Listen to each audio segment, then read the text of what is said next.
दुनिया में आकर के कपास लूटने लग गए। ये बेटा मेरा, ये बहू मेरी, ये सास मेरी, मकान मेरा, दुकान मेरी। जरा ज्ञान की दृष्टि से देखो, कभी मकान ने, जमीन ने, जायदाद ने ये तुमसे कहा है कि मैं तेरा हूं? दुनिया में जो चीज मेरी नहीं है उसे हम रात दिन अपना बना रहे हैं, और जो मेरा है उसे हम छोड़ते जा रहे हैं।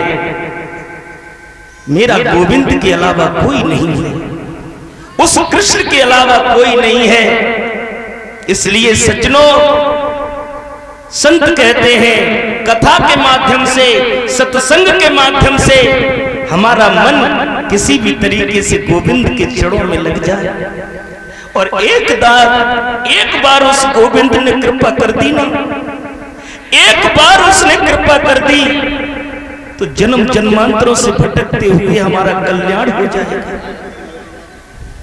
ये कथाएं सुखदेव भगवान सुना रहे हैं, परीक्षित महाराज सुन रहे हैं, और आंखों से आंसुओं के पनारे निकल रहे हैं, अपने आप को बड़ा धन्यवाद समझ रहे हैं। अरे सुखदेव प्रभु, तुम्हारी कृपा, जो गोविंद की कथा से मेरा मन गोविंद में लग रहा है। लेकिन परीक्षित महाराज सवाल करते हैं, जरा जितने भी श्रोता है ना, अपना कनेक्शन मेरी तरफ रखो। आप अगर आपस में बात करते हो तो मैं कथा भूल जाता हूं। आप अपना कनेक्शन मेरी तरफ रखोगे ना तो शास्त्री में करंट बढ़ता है। हाँ, और आप अपनी बातें करो, मेरी ना सुनो, तो प्रवक्ता भी इधर की उधर ठोंकता है ना। तो अपना थोड़ी देर ध्यान इधर रखो।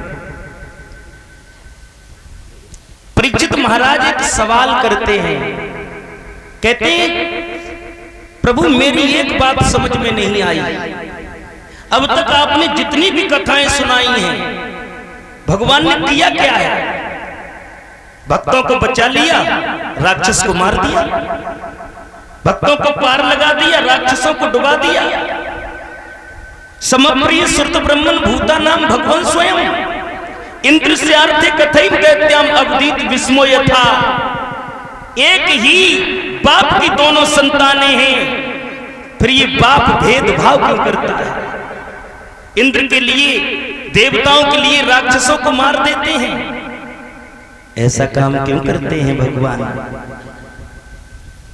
परीक्षित जी की बात सुनकर सुखदेव ने बड़ा सुंदर जवाब दिया। सुखदेव भगवान कहते हैं, देखो परीक्षित, मेरा भगवान न कभी किसी को मारता है, न कभी किसी को बचाता है, न कभी किसी को किनारे लगाता है, और न ही कभी किसी को डुबाता है। ये चमत्कार तो मेरे प्रभु के नेत्रों का है, नजरों का है। जो भगवान की नजरों के सामने पहुंच जाता है, भगवान का संकल्प है, नजरों के सामने आने वाले को भगवान कभी बहने नहीं देते। और जब तक नजरों के सामने नहीं पहुंचते हैं तब तक हम भवसागर में भटकते रहते हैं। हम नजरों के सामने कब पहुंचेंगे? वो गोविंद मेरे ऊपर नजर कब डालेगा? 10-20 गाड़ियां खरीद लेंगे तो भगवान देखेंगे अभी इसमें 4 गाड़ियां, इसे देखो। या हम 10-5 मंजिल मकान बनवा लेंगे तो भगवान ऊपर से कहेगा जरा देखो ये बहुत ऊंचा मकान वाला है। या हम शरीर में ताकत बना लें तो भगवान देखेगा कि ये पहलवान, इसे देखो। संत कहते हैं मेरा गोविंद न धनवानों को देखता है, न बलवानों को देखता है, मेरा कन्हैया तो उसी को देखता है जो कृष्ण को देखता है। अब देखने की पद्धति अलग हो सकती है, हमारे देखने का, भगवान को देखने का तरीका अलग हो सकता है। गोपियों ने भगवान को पति के रूप में देखा, गोपियों ने कन्हैया को पति के रूप में देखा, और कंस ने कन्हैया को दुष्ट भाव से देखा, बेमनुष्यता से देखा। शिशुपाल ने भगवान से दोस्ती नहीं की, दुश्मनी की। लेकिन एक बात आप बहुत गौर से सुने, भगवान का नाम चाहे रोते हुए लो, चाहे हंसते हुए लो, चाहे आलस में लो, चाहे नींद में लो, कैसे भी भगवान का नाम लोगे, भगवान के नाम का केवल एक ही महत्व है कि वो फिर तुम्हें भव सागर में नहीं बहने देता है। इसलिए नाम जप करो। भगवान को जब कंस ने याद किया, कंस राक्षस था ना, खाना भी खाता था तो दाल में पड़े हुए जीरा को भी भगवान समझता था। बताओ इतना चिंतन कोई करता होगा? और कभी कभी भक्त भगवान का याद नहीं करता, कभी कभी भक्त भगवान को भूल जाते हैं और राक्षस नहीं भूलते हैं। कैसे?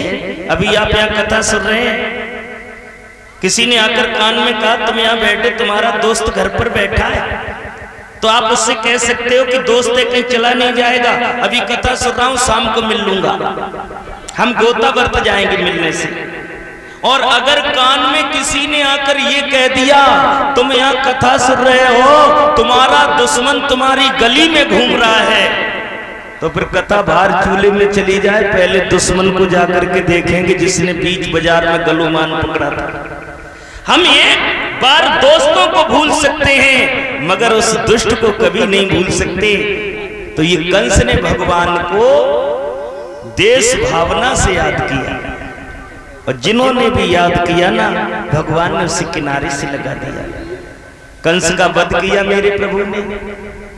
कल आप लोगों ने सुना होगा, वसुदेव देवकी को जेल खाने से निकाला, उग्रसेन को मथुरा का राज्य दिया।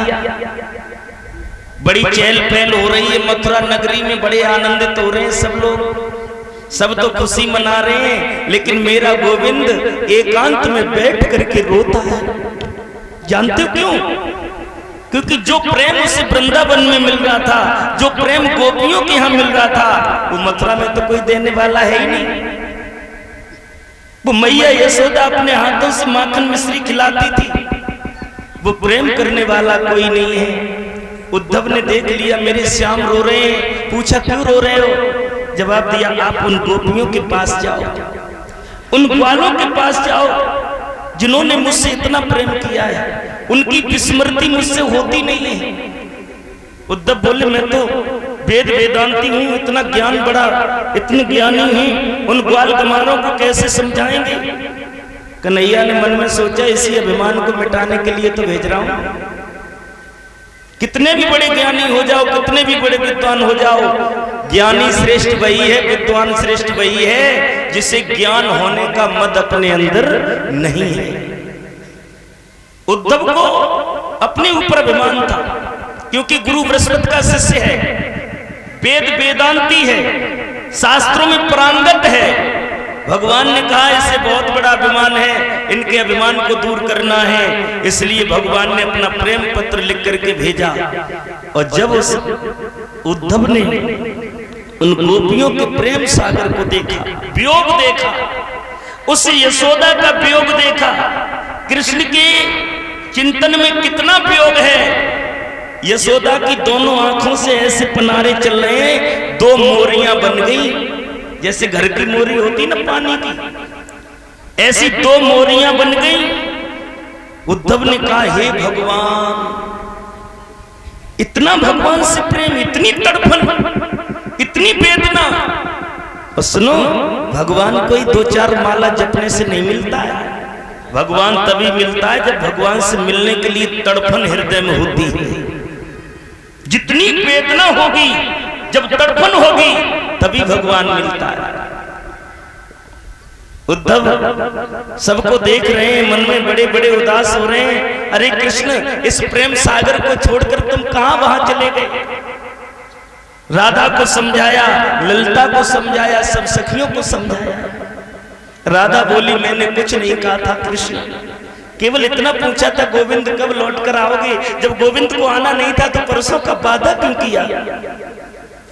तो उद्धव ने धीरज बंधवाते हैं कि जिसे तुम कृष्ण समझती हो ना, वो ब्रह्म है, परमात्मा है, और ब्रह्म ऐसे ही नहीं मिलता है, योग करने से मिलता है।